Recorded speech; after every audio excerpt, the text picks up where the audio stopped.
Hello, Husker freaks. Welcome to the madness, the chaos. 4 hours to Lincoln. I am Ethan Weiss. I am your host for the show.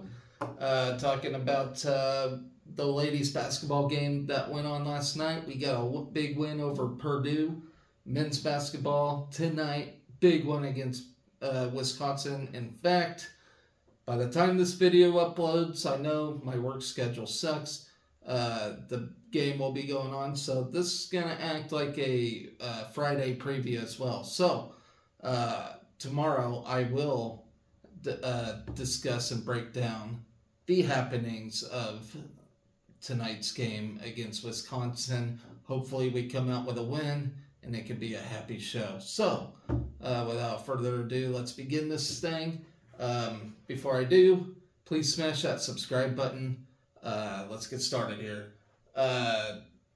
First off, before I talk about the ladies basketball game, I do want to congratulate Eleanor Dale. Eleanor Dale was our star soccer player this fall, scoring, I do believe, 28 goals this year. So she's 29 goals. Got the school record, had like 61 overall points. So she had one of the best seasons as a Husker soccer player. She is now actually going to play in the Women's Super League over in England, where she's from, to play for Evermore or something like that. I can't think of what it is. Let me look it up real quick. She's playing for damn, I had it. Everton. There we go. Not Evermore. She's playing for Everton. So, hopefully she does great there. I wish her the best of luck. I knew she was going to play some big-time soccer at some point. I don't know how big the Women's Super League is over in England soccer is king. But I don't know. I don't know much about soccer overseas. I only pay attention to my Huskers. But congratulations to Eleanor Dale. I wish her nothing but the best. And hopefully I hear some good things about her. She is in the pros. Now, let's discuss the ladies' win over Purdue. Nice big win for us to help with our tournament talk. Maybe to help with seeding and all the good things that come with that. It was a nice big win. Purdue is kind of falling apart as a team overall, but it was still a great win overall. Alexis Markowski and Darian White each scored 14 points to lead a balanced offense with 5 Huskers in double figures as we worked our way to a 68-54 win. Natalie Potts added 11 points, 6 rebounds, and a game-high 4 steals, while Kendall Moriarty reached her career high with 11 points off the bench. Jess Shelley rounded out the 5 Huskers in double figures with 10 points, a game-high 9 rebounds, and 4 assists to help Nebraska improve to 6-4 in the Big Ten and 14-7 overall. Purdue slipped to 2-8 in the conference and 9-12 of the season. And this was after they had a great start this year, too. But they hit quite a rough patch. They're a solid team, but they're just not finding ways to win at the moment. Markowski, who added 7 rebounds and 3 assists on the night, pushed Nebraska out to a 19-17 lead with 10 first-quarter points to set the tone for the Big Red. She also started second quarter strong with back-to-back buckets before a spectacular kick-out pass to Jess Shelley for a three-pointer in transition, followed by another assist to Potts to help the Huskers take a 10-point lead midway through the second period. Then Markowski finished the first half with all 14 of her points on the night and actually had a hand in 19 of Nebraska's 25 points to close the first quarter and start the second. Purdue rallied late with 7 straight points from Abby Ellis to end the half and cut Nebraska's lead to 32-29 at the break. Ellis finished with a game high of 15 points to go with 6 rebounds for Purdue. After Purdue shifted its focus on shutting down Markowski, White emerged in the second half to score 13 of her 14 points on the night from her guard position. Moriarty and Potts both contributed 7 points after halftime, while Shelley scored 5 points in each half. Nebraska, which won each quarter, outscored the Boilermakers 22-14 in the third to push the lead to 54-43. Heading to the final period, the Huskers then opened the fourth by punishing Purdue on the offensive glass, including a second chance three-pointer from Shelley and a second chance jumper by Potts. With back-to-back possessions to give Nebraska its biggest lead, a 61-45, and forced Purdue to call timeout with 7 minutes and 36 seconds left. Then our defense was solid throughout the night, holding Purdue to just 29 points in the first half and just 25 in the second. Plus 13 on the glass in the final 20 minutes, finishing the game with a 44-32 edge on the board. So terrific job rebounding. I think the men should take notes for sure,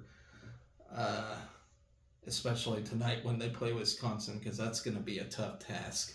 Then for the game, Nebraska hit 42.4% of its shots, including 7 of 22 three-pointers and 11 of 17 free throws. The Huskers held Purdue to just 36.1% from the floor, including 4 for 21 from long range and 6 of 8 free throws. Purdue did win the turnover battle 13-12. So with how brilliant we've been playing, I didn't really realize they were leading the turnover battle, which is something you don't want to lose at.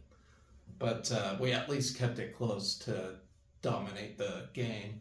Then Caitlin Harper, who finished with 10 points, was the only Boilermaker other than Ellis to manage double figures. Let's see. Saturday night, we'll play Rutgers. We're hoping to get another Big Ten Conference win for seeding in both the Big Ten and NCAA tournament, God willing. So that's another. All the games here are huge from here on out. I mean, everything's on the line. We're down the final stretch of games. Can't really afford to lose one, you know.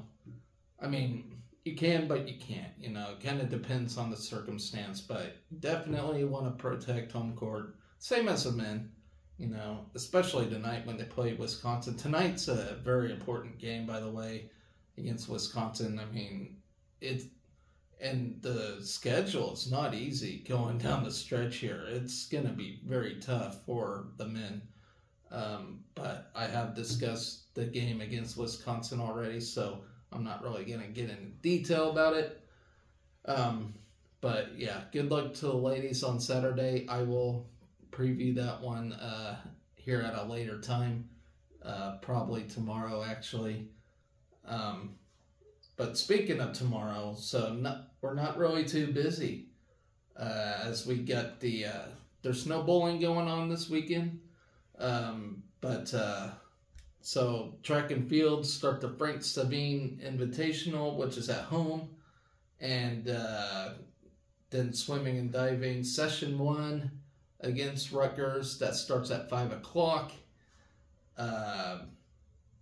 Let's see. Let's preview that track meet real quick.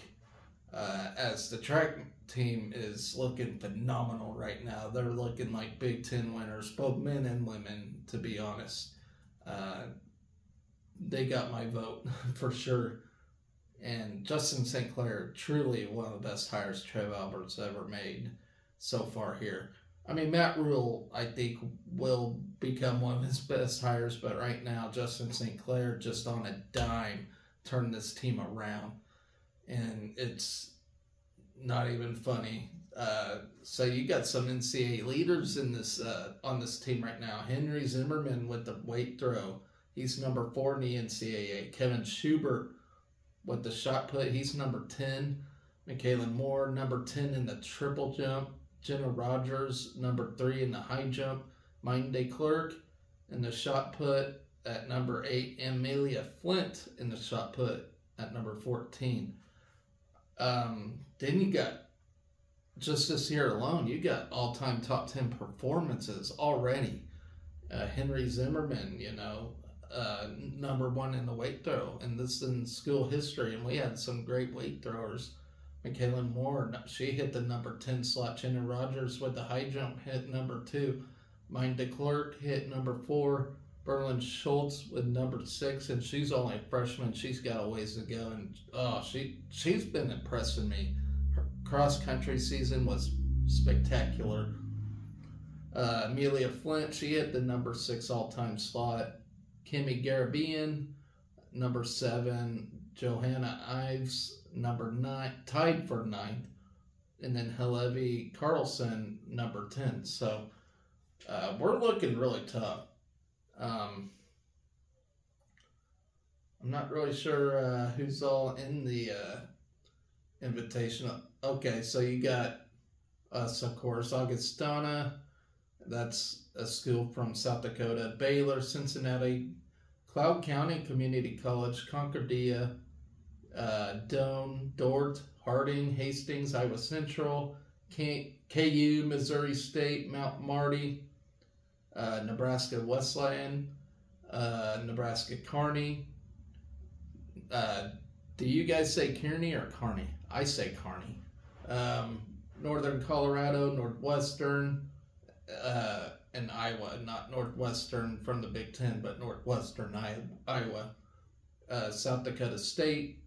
Then there's a Mary, Kansas, Utah, Washington, and Wichita State. So from my back door, WSU will be participating as well. So good stuff there. I expect some good results from this track meet that I'll take on tomorrow and Saturday. So look forward to the results there. And I'm telling you, this track team, I think both men and women's going to win the Big Ten this year in the indoor slot. Outdoors, very possible as well. So then swimming and diving, you got up against Rutgers. I won't get in full detail about it with the team, especially since there ain't really a preview slot that I can look up. But the ladies swimming and diving team's looking really good.